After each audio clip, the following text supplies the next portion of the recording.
அஞ்சுவது யாதொன்றுமில்லை அஞ்ச வருவதுமில்லை.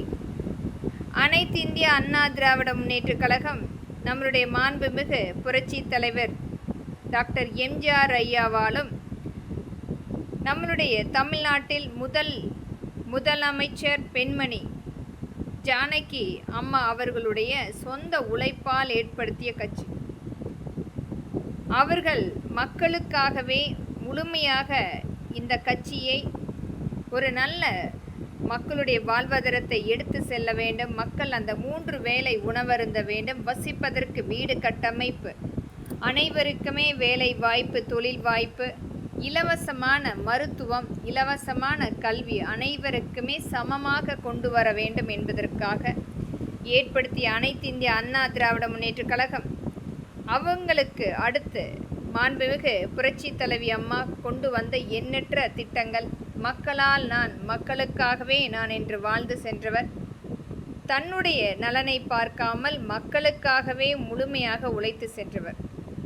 அவர் கொண்டு வந்த எண்ணற்ற திட்டங்கள் இன்றைக்கு சாட்சியாக அம்மா உணவகம் போன்ற எண்ணற்ற திட்டங்கள் நமக்காக விட்டு சென்றிருக்கின்றார்கள். அவருடைய வழியில் வந்த நம்முடைய மாண்புமிகு எடப்பாடி கே பழனிசாமி ஐயா அவர்களுடைய 4.5 வருட காலம் என்பது மருத்துவ கல்லூரிகள், 11 மருத்துவ கல்லூரிகள் மற்றும் அந்த அரசு வழியில் படிக்கின்ற குழந்தைகளுக்கு 7.5% அங்கீகாரமாக சட்ட ரீதியாக முழுமைப்படுத்தி கொடுத்தார்.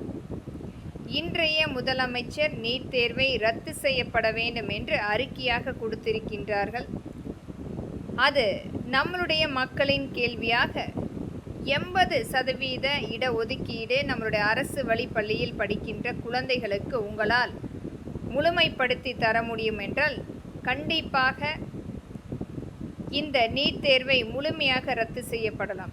இன்றைக்கு குழந்தைகளுக்கு, ஏழை எளிய குழந்தைகளுக்கு கிடைக்க வேண்டிய வாய்ப்புகள் அனைத்துமே ஒரு பணக்கார வர்க்கங்களுக்கு மட்டுமே மிகைப்படுத்தி கொண்டிருக்கிறது. விலை பேசி கொண்டிருக்கின்றார்கள்.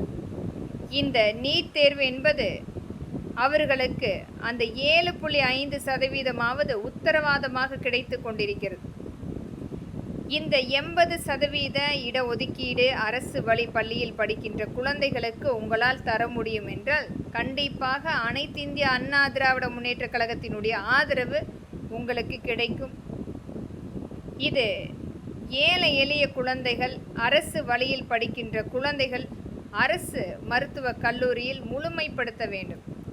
தன்னுடைய அந்த பள்ளி காலங்களில் தனியார் பள்ளியில் படித்துவிட்டு பணக்கார வர்க்கங்களாக வரக்கூடிய நபர்கள் நம்முடைய ஏழை எளிய குழந்தைகளுடைய அந்த இடஒதுக்கீடை பறித்து பணக்கார வர்க்கங்களாக இன்றைக்கு மிகப்பெரிய ஒரு ஆளுமை செலுத்தி கொண்டிருக்கின்றார்கள்.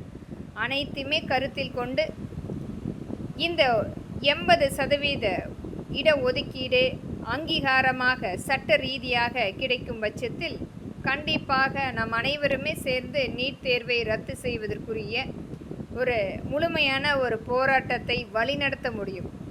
ஆனால் இங்கே எதற்கெடுத்தாலும் இந்த கல்வியை வைத்து வியாபாரம் செய்கின்ற நடுநிலையான இடைத்தரகர்கள் தமிழ்நாட்டில் திராவிட முன்னேற்றக் கழகத்தினுடைய மிகப்பெரிய கைக்கூலியாக காத்து கொண்டிருக்கின்றார்கள். அனைத்துமே கருத்தில் கொண்டு இதற்குரிய முழுமையான தீர்வு எட்டப்பட வேண்டும். முதலமைச்சர் விஜய் அவர்கள் இதற்கு முழுமையான பதிலளிக்கப்பட வேண்டும். மக்களுக்குரிய முதலமைச்சராக கண்டிப்பாக அமர்ந்து நன்றாக யோசித்து கொடுக்கின்ற வாக்குறுதிகளை மக்களிடத்தில் கொண்டு வந்து கொடுக்கப்பட வேண்டும். உங்களுடைய அறிக்கை என்பது வெறும் கண் துடைப்பாக திராவிட முன்னேற்றக் கழகத்தினுடைய பினாமி நிறுவனங்களாக மட்டுமே எங்களால் பார்க்க முடிகிறது. வெறும் காணல் நீராக உங்களுக்குரிய ஒரு தனித்தன்மை என்பதை இங்கு காணாமல் போய் வெறும் திராவிட முன்னேற்றக் கழகத்தினுடைய ரெட் ஜெயின் மூவியில் நடிக்கின்ற நடிகராக மட்டுமே எங்களுக்கு இன்றைக்கு அதை நீங்கள் மிகைப்படுத்தி கொண்டிருக்கின்றீர்கள். ஒவ்வொரு மக்களுக்கும் கொடுத்த வாக்குறுதிகளை மறந்து 2500 ரூபாய் கொடுப்பதாக சொல்லி வெறும் 1000 ரூபாய், அதுவும் அந்த திராவிட முன்னேற்றக் கழகத்தினுடைய ஒரு அவர்களுடைய வேலை நியமனத்தை நீங்கள் அங்கீகரித்து கொண்டிருக்கின்றீர்கள். நன்றி, வணக்கம்.